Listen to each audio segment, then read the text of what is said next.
Clean பண்ணி வச்சுருக்கேன். இதில் நான் சோம்பும் இந்த பிரிஞ்சி இலையும் போட்டிருக்கேன். நான் சின்ன சின்னதாக கட் பண்ணி வச்சுருந்த வெங்காயத்தையும் காஞ்ச மிளகா பச்சை மிளகாவும் கருவேப்பிலையும் போட்டுக்கிறேன். போட்டுட்டு வதக்குறேன். நல்லா வதக்கிக்கிடலாம். வெங்காயம் சின்ன சின்னதாக நறுக்கி வச்சுக்கோங்க. அப்போ தான் கிரேவி நல்லா டேஸ்ட்டாக இருக்கும். வெங்காயம் கொஞ்சம் நிறைய யூஸ் பண்ணிக்கலாம். எறாக்கு இஞ்சி பூண்டு பேஸ்ட் கொஞ்சம் போட்டுக்கிடலாம். 1/2 கிலோ எறாக்கு எவ்வளோ தேவையோ அவ்வளோ போட்டுக்கோங்க. வாசனை வந்துடுச்சு. இதோடு இப்போ கட் பண்ணி சின்ன சின்னதாக கட் பண்ணி வச்சுருந்த தக்காளியும் ஆட் பண்ணிக்கிடலாம்.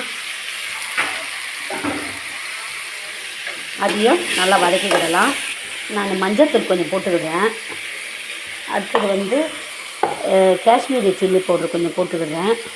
அடுத்தது கரம் மசாலா தூள் கொஞ்சம் போட்டுக்கிறேன். அடுத்தது குழம்பு மிளகாத்தூள் கொஞ்சம் போட்டுக்கிறேன். இப்போ கல்லுப்பு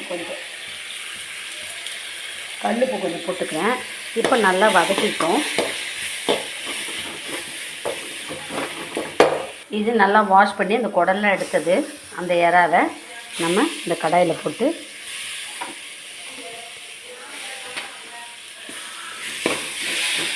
நல்லா திரட்டிப்போம்.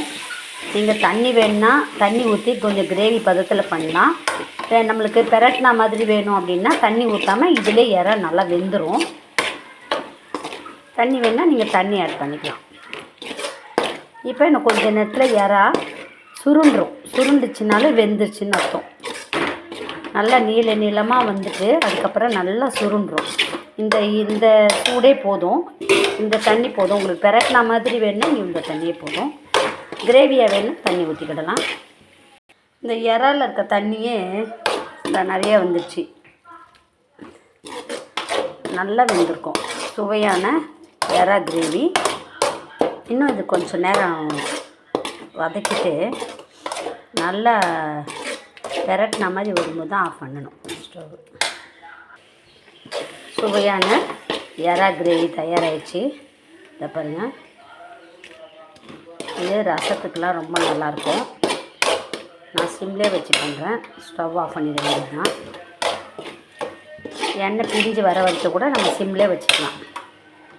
எண்ணெய் பிரிஞ்சு வர வரைக்கும் கூட அப்புறமா கூட ஆஃப் பண்ணலாம்.